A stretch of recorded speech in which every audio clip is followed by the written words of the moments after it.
आप। अभी हम जानेंगे पुल्लिंग शब्द और स्त्रीलिंग शब्द, है ना। तो जानते हैं, चलिए। जैसे कि पुल्लिंग शब्द होते हैं धातुएं, जितनी भी हमारी धातुएं हैं, जैसे सोना, चांदी, लोहा, है ना, तावा, स्टील, ये सब किसमें होंगे? ये पुल्लिंग शब्द में होंगे। अन्न जितने हैं, अन्न जितने भी गेहूं, चावल, जौ, ये सब किसमें होंगे? पुल्लिंग में। दिवस, जितने भी दिवस हैं, माह, महीने, तारे मतलब स्टार, ग्रह, 9 ग्रह हैं अपने, वो सारे के सारे। रत्न, जैसे कि आप जानते हैं, जैसे हीरा, है ना, रत्न। देश, जितने भी देश हैं, शहर, पहाड़, वृक्ष आदि, ये सारे के सारे किसमें आएंगे? पुल्लिंग में। तो ये सारे जितने, इनके अंदर जितने भी शब्द आते हैं, जितनी भी चीजें आती हैं, वो पुल्लिंग जाति को इंडिकेट करती हैं, इंगित करती हैं। लेकिन कुछ शब्द ऐसे हैं जो अपवाद में हैं, जैसे कि हमारा पृथ्वी, हमने ऊपर लिखा है ग्रह। ग्रह क्या है? ग्रह में जितने भी आते हैं, शुक्र, बुध, बृहस्पति, मंगल ग्रह, ये सारे के सारे किसमें आएंगे? पुल्लिंग में। लेकिन पृथ्वी एक ऐसा ग्रह है जो कि हमारा किसमें आएगा? स्त्रीलिंग में। जैसे कि पृथ्वी की रचना हुई, है ना, हम वाक्य प्रयोग करके देख सकते हैं। तो पृथ्वी पर बहुत पानी है, तो ये क्या है? हमारा पृथ्वी एक स्त्रीलिंग शब्द है।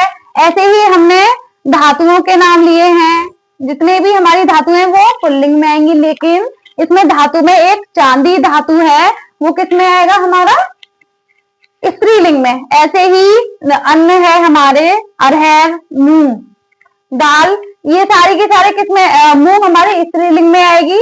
मकई, मक्का, है ना, जिसे हम मक्का भी बोलते हैं और मकई भी बोलते हैं, वो किसमें आएगी? स्त्रीलिंग में होगी। दाल, ये अन्न है तो अन्न में ही, लेकिन आएगा किसमें?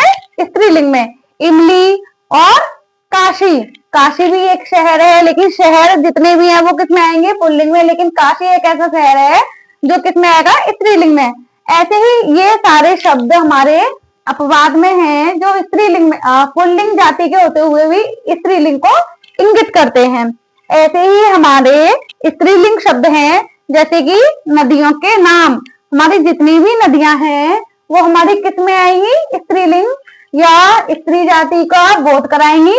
ऐसे ही हमारी जितनी भी तिथियां हैं वो सभी की सभी किसमें बोध कराएंगी? स्त्रीलिंग में। लेकिन इसमें भी कुछ अपवाद है, जैसे घी, दही। जैसे कि हमने लास्ट वीडियो में देखा था कि स्त्रीलिंग का जो प्रत्यय होता है ई, कुछ शब्दों में, जिन शब्दों में ई प्रत्यय लगा होता है वो स्त्रीलिंग को इंगित करता है। लेकिन दही में जो ई प्रत्यय लगा है, पर फिर भी ये क्या है? पुल्लिंग है, ये अपवाद में है।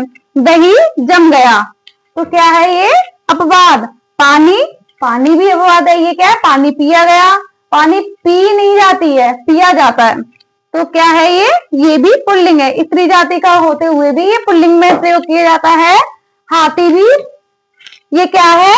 हाथी एक मादा, हाथी एक पुल्लिंग है। तो ये सारे के सारे शब्द किसको इंगित करते हैं? पुल्लिंग को। स्त्रीलिंग में होते हुए भी पुल्लिंग को इंगित करते हैं। आइए हम एक नोट पढ़ते हैं, जैसे कि देश, मित्र, शत्रु, प्रधानमंत्री, कपड़ा, पानी और आत्मा आदि ऐसे शब्द हैं जो दोनों शब्दों में प्रयोग किए जाते हैं, या कहें दोनों प्रकार के लिंग में प्रयोग किए जाते हैं। जैसे देश, ये हमारे कर्ता पर डिपेंड करते हैं, संज्ञा पर डिपेंड करते हैं कि ये इन देश का और मित्र का और शत्रु का प्रयोग हम स्त्रीलिंग में करेंगे या पुल्लिंग में करेंगे। तो आपको आई होप आपको समझ में आया होगा, हमारी वीडियो अच्छी लगी होगी। अगर हमारी वीडियो अच्छी लगी हो तो लाइक जरूर करिएगा, और अगर चैनल सब्सक्राइब नहीं किया है तो चैनल को भी सब्सक्राइब करिएगा।